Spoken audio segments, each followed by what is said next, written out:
you.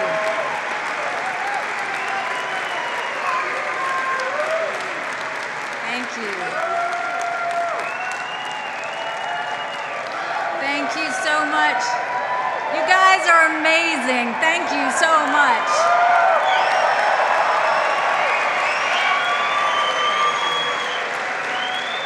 It's so good to see so many friends, and I'm honored to be able to say that when I come to AIPAC, I am with friends.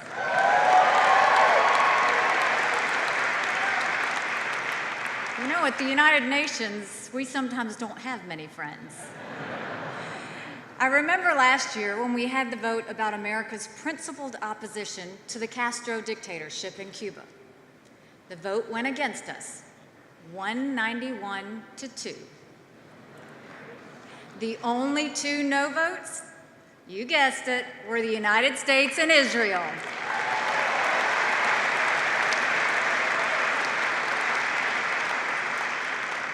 But I always say, quality is more than quantity.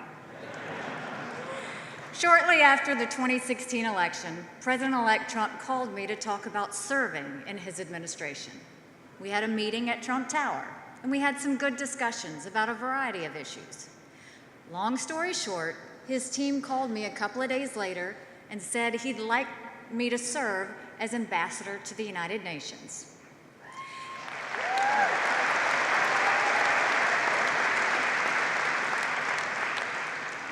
I said, I'm a governor. I don't know anything about the United Nations. We went back and forth on a few things, and the clincher was when I told the president, you know, I won't be a wallflower or a talking head. I have to be able to say what I think.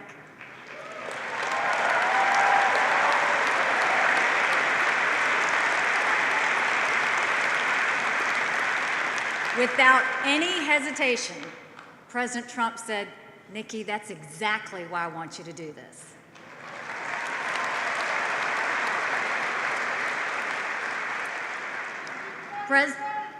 President Trump has been true to his word, and I think I have too.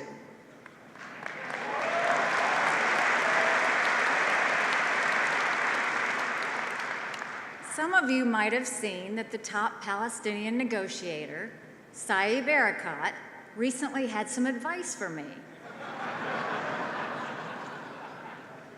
He told me to shut up.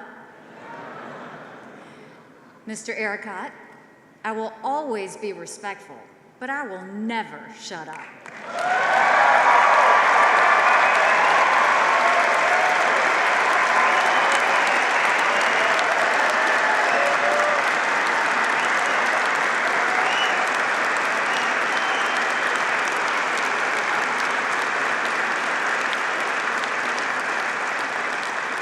When I spoke here last year, I had only been on the job a couple of months. Now it's a year later, and I know a lot more than I knew a year ago. But as I've learned more about how the UN operates, something else has become really clear. It is important to know as much as possible about every country's needs and views. But that's not the most important part of the job. The most important thing is to not be afraid to stick with the fundamental principles, even when they go against entrenched customs.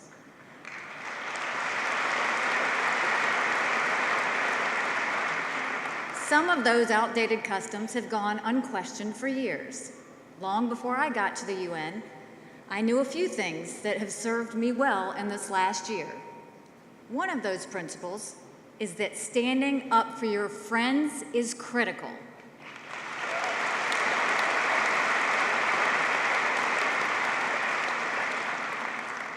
So on my first day on the job, I chose to reach out to ambassadors from 4 countries. I called the British and French ambassadors because they are our closest allies on the Security Council.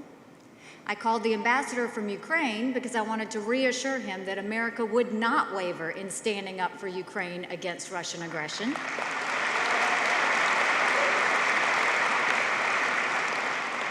And my 4th call on that first day was to Danny Danon, the Israeli ambassador.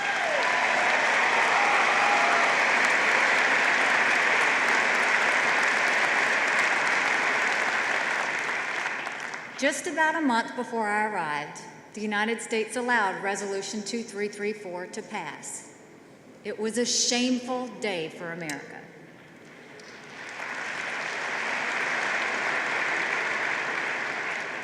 We refused to stand up for our friend when it was singled out for terrible mistreatment. On my first day, I assured the Israeli ambassador that on my watch, that would never happen again.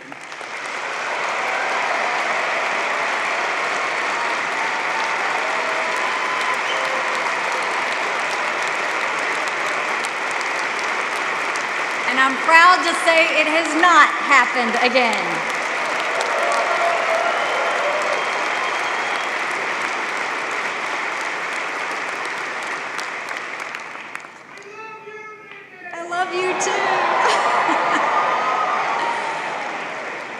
Standing up for your friends is very important in the United Nations. Another one of the principles I took with me into the job was that I have absolutely no patience for bullying. When I grew up, we were the only Indian family in a small southern town in South Carolina. On the whole, it was a great and friendly community. My parents and my brother and sister and I were always grateful for the support that surrounded us. But that didn't mean every day was great. My parents were immigrants. My father wore a turban. My mother wore a sari. There were times that we got bullied. When I was governor, I did something about it. I started an anti-bullying program. Every month I went to schools throughout the state to talk about bullying. For me, it was just so fundamental. You don't pick on someone just because they look different than you. You don't pick on someone just because they think differently than you, or because you can.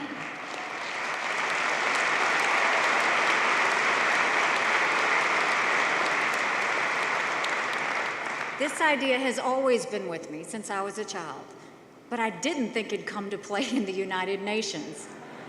It turns out bullying is a common practice in the United Nations. In the real world, Israel is a strong country with a vibrant economy and a first-class military. On the battlefield, Israel does not get bullied. The Iranians and Syrians can vouch for that.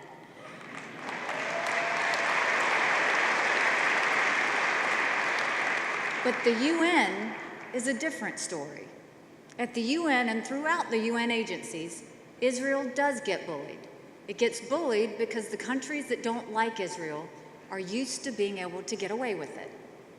Well, just like when I was that little girl in South Carolina, that just doesn't sit well with me.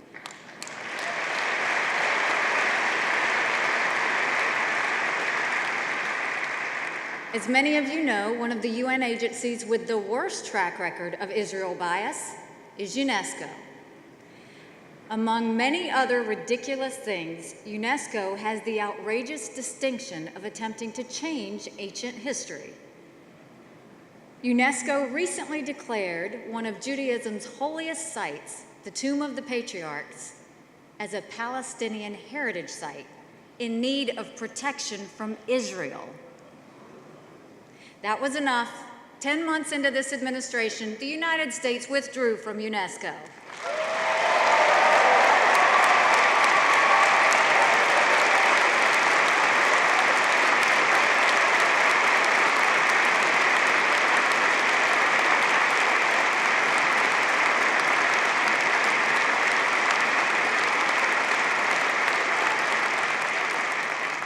There are lots of other things that we do, big and small, week after week, to fight back against the UN's Israel bullying.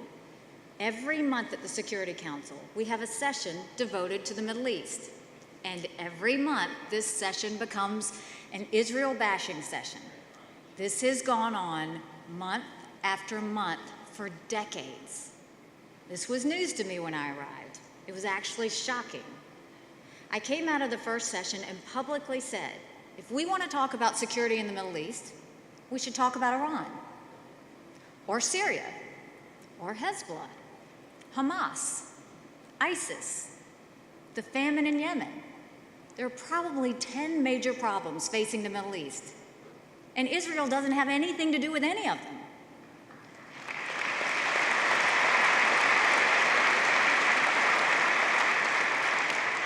Just about every month since then in the Middle East session, I have spoken about something other than Israel. I can't say that we've solved the problem, but I can say that several other countries have followed our lead. What used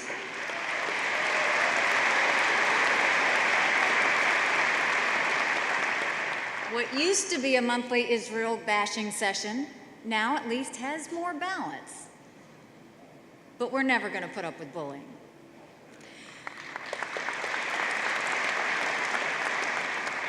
There's one more principle I knew before I arrived at the UN.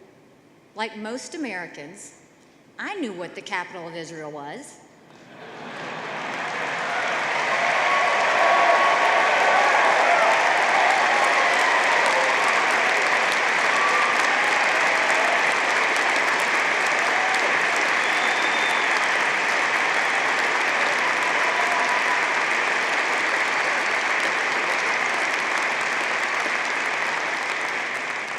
To be more clear, I knew that Jerusalem was, is, and will always be the capital of Israel.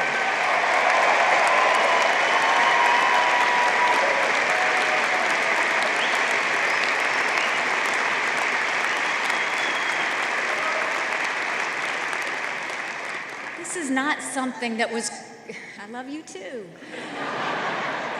This was not something that was created by the location of an embassy. This is not something that was created by an American decision. America did not make Jerusalem Israel's capital.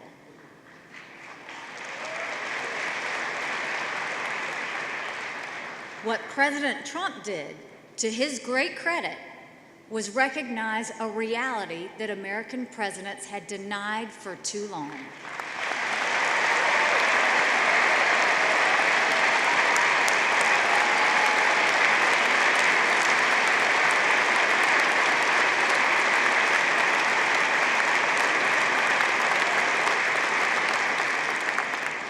Jerusalem is the capital of Israel. That's a fact. And President Trump had the courage to recognize that fact when others would not.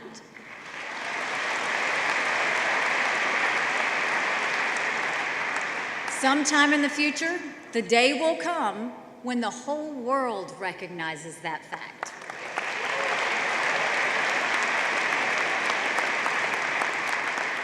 In the meantime, I hope to be there and join our great ambassador, David Friedman,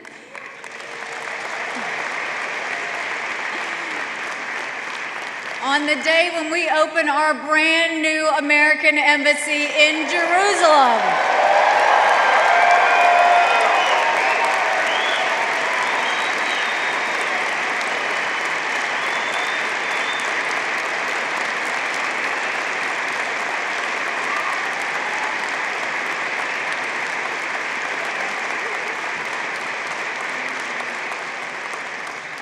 Our embassy decision caused a little bit of a stir at the United Nations. In the Security Council, almost exactly 1 year after the United States shamefully abstained when the Council attacked Israel with Resolution 2334, I had the great honor of casting my first American veto.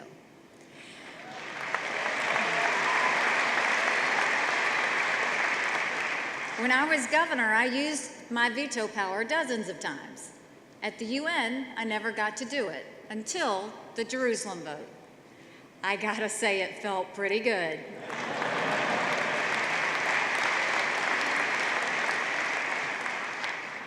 The next week, the Jerusalem issue was brought before the UN General Assembly. We lost that vote, but to many people's surprise, 65 countries refused to go against us. In the long history of UN's mistreatment of Israel, that's quite a record.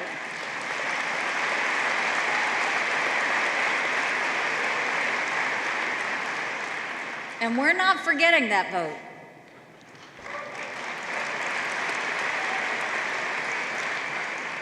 Like I said at that time, on that vote, we were taking names.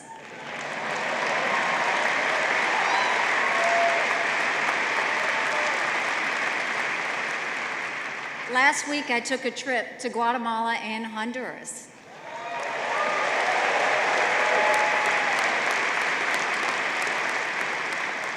And I thank them both for voting with us.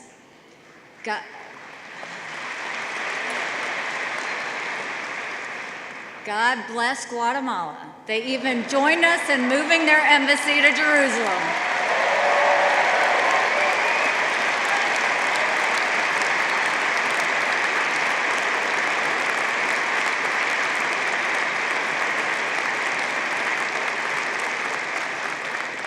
And President Trump and I are pushing to draw a closer connection between U.S. foreign aid and how countries vote at the UN.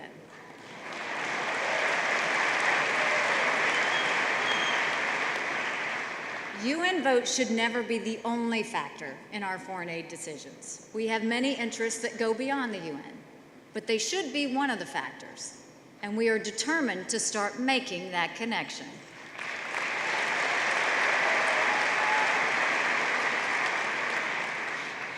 Some people accuse us of favoritism towards Israel.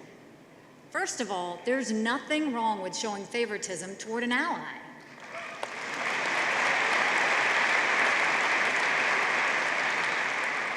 That's what being an ally is all about. But this is really not about favoritism. In all that we're doing, whether it's the embassy decision or UNESCO or what we're doing with UNRWA, don't even get me started on that one. Our approach on Israel is tied together by one major idea. The idea that runs through all of it is the simple concept that Israel must be treated like any other normal country.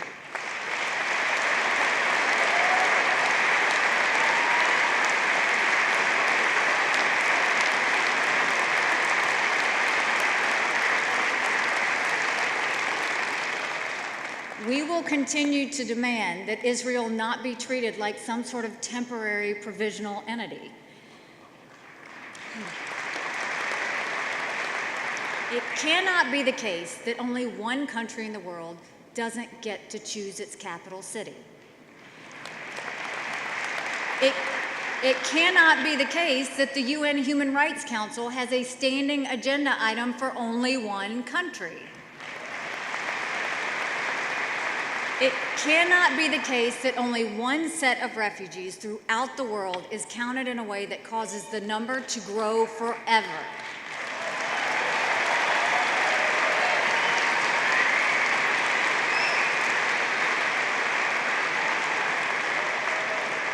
It cannot be the case that in an organization with 193 countries, the United Nations spends half of its time attacking only one country. We will not accept it any longer.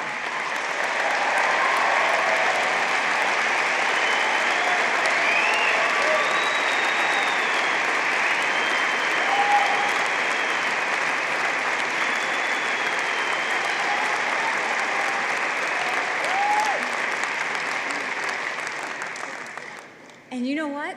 That demand is actually a demand for peace.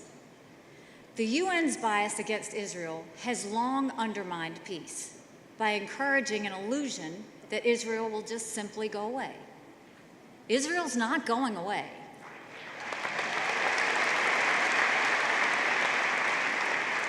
When the world recognizes that, then peace becomes possible.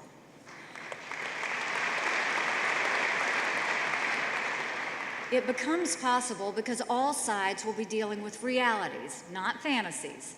And when we deal with realities, then reasonable negotiated compromises can prevail over absolutist demands. Thank you so much for the support that you have continued to show me.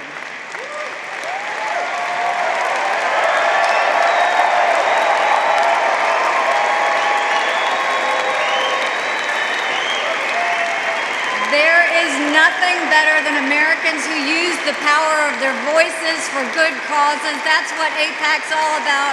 It's been great being with all of you. God bless you. Thank you very much.